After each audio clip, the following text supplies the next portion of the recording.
আজ বানাচ্ছি চিকেন কাচ্চি বিরিয়ানি। এটাও সম্পূর্ণ আমার হাজব্যান্ডই বানাচ্ছে। আমি এত বিরিয়ানি বানানো আমার পারদর্শিতা নই, আর সব কিছু শিখে নিলে হাজব্যান্ড আর কি বানিয়ে খাওয়াবে বলুন। তাই এটা হাজব্যান্ডের ওপরই ছেড়ে দিয়েছি। তা চলুন দেখি, আপনাদেরকে দেখাই হাজব্যান্ড কীভাবে বিরিয়ানিটা করছে। আলুগুলো দেখতে পাচ্ছেন কেটে রাখা আছে, আর এদিকে পেঁয়াজ কুচি করে কাটা আছে বেরেস্তা বানানোর জন্য। এদিকে লঙ্কা গুঁড়ো, হলুদ গুঁড়ো, আর ওটা হচ্ছে বিরিয়ানির মশলা। বিরিয়ানির মশলাটা আমার ইউটিউব চ্যানেলে পেয়ে যাবেন। এদিকে আদা রসুন পেস্ট আর টক দই। এদিকে বাসমতি রাইসটা ভিজিয়ে রেখেছি, আর মাংসটাকে নুন, হলুদ আর সর্ষের তেলে মাখিয়ে রেখেছি। এবার কড়াইতে তেল গরম করতে দিচ্ছি। তেলটা গরম হয়ে গেলে এর মধ্যে আলুগুলো ভেজে নেব। আলুগুলো লাল লাল করে ভেজে নিতে হবে।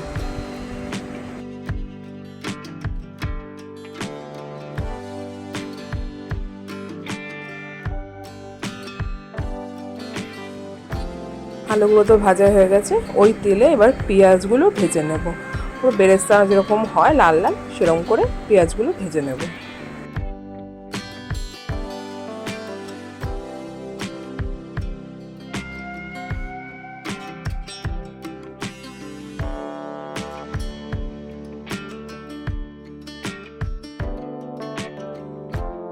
এই দেখুন পেঁয়াজগুলো একদম লাল লাল করে বেরেস্তার মতো ভাজা হয়ে গেছে। এরপর এগুলোকে একটা টিস্যু পেপারের ওপর রেখে দেবো, যাতে তেলটা সোক করে নেয় আর পেঁয়াজগুলো একদম ঝুড়ি ঝুড়ি মতো হয়ে যায়। তারপর যে বিরিয়ানি হাঁড়িটা আছে আমাদের, ওটার মধ্যে আস্তে আস্তে মাংসগুলো এখানে সাজাবো। দেখুন কীভাবে আমার হাজব্যান্ড সাজাচ্ছে মাংসগুলো।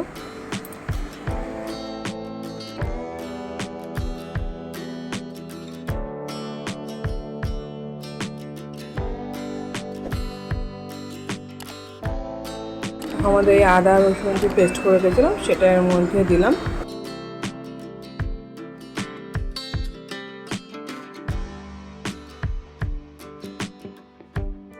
হলুদ গুঁড়ো দিলাম, লঙ্কা গুঁড়ো দিলাম, আর যে বিরিয়ানির মশলা সেটাও দিলাম।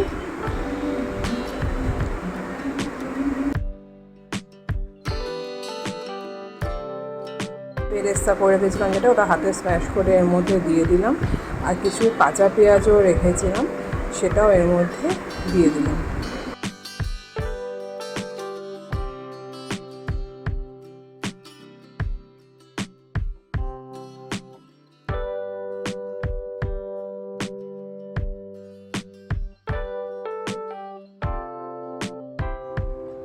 দু চামচ জিরে গুঁড়ো দিলাম, আর যেই তেলে বেরেস্তা করেছিলাম সেই তেলটা ঠান্ডা হওয়ার পর এর মধ্যে দিয়ে দিলাম। এবার এটাকে ভালো করে মাখিয়ে নিতে হবে।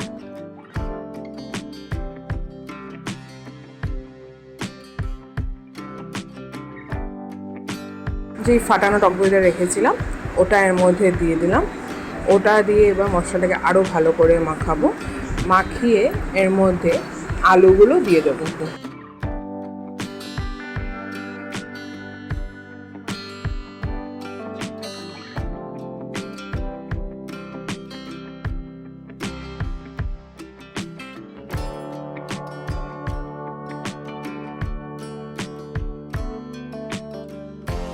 একটা বড় কাপে গরম জল করে রেখেছিলাম এই মশলাটা দেওয়ার জন্য।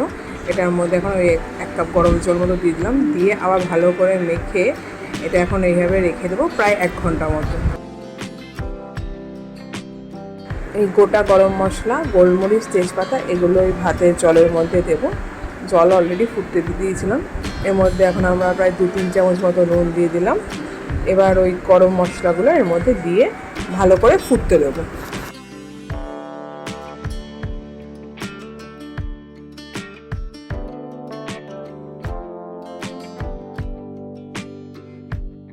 ওদিকে জলটা ফুটতে ফুটতে এদিকে গরম দুধের মধ্যে কেশর মিশিয়ে রাখলাম। আর এর মধ্যে এখন আমরা গোলাপ জল, কেওড়া জল, মিঠা আতর এগুলো সব দিয়ে দুধটার মধ্যে মিক্স করে রেখে দেবো।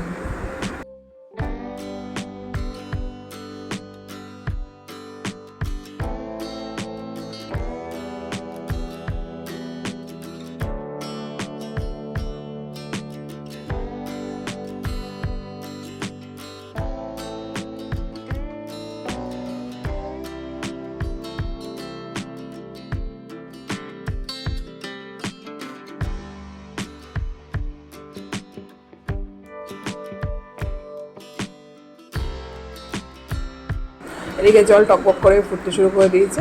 এবার বাসমতি চালটা এর মধ্যে আমরা দিয়ে দেবো। আর চালটা যেন 50% পর্যন্ত সেদ্ধ হয় সেটা আমাদের খেয়াল রাখতে হবে। এই ওপরে যে গরম মশলাগুলো ভাসছিল সেগুলো যতটা পেরেছি আমরা ওপর থেকে তুলে ফেলেছি।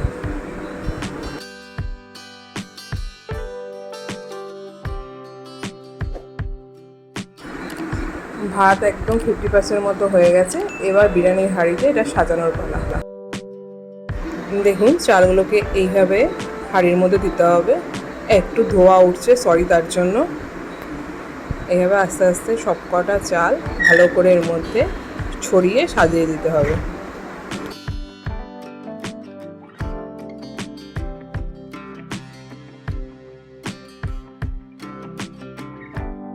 ওপর দিয়ে কিছু বেরেস্তা সাজিয়ে দিতে হবে।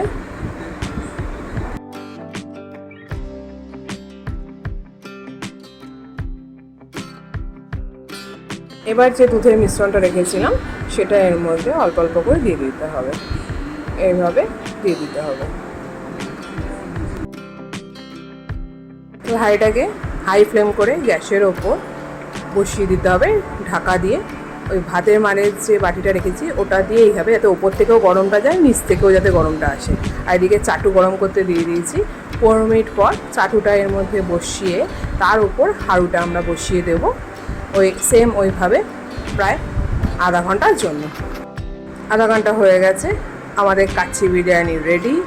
এর মধ্যে এখন একটু ঘি দিলাম, ঘি দিয়ে আরও 5-10 মিনিট ঢাকা দিয়ে রাখবো। এবার রেডি আমাদের পুরোপুরি কাচ্চি বিরিয়ানি। দেখুন কি সুন্দরই না দেখতে হয়েছে, আর যা সুন্দর গন্ধ বেরোচ্ছে, ও আহা, সে দারুণ একদম।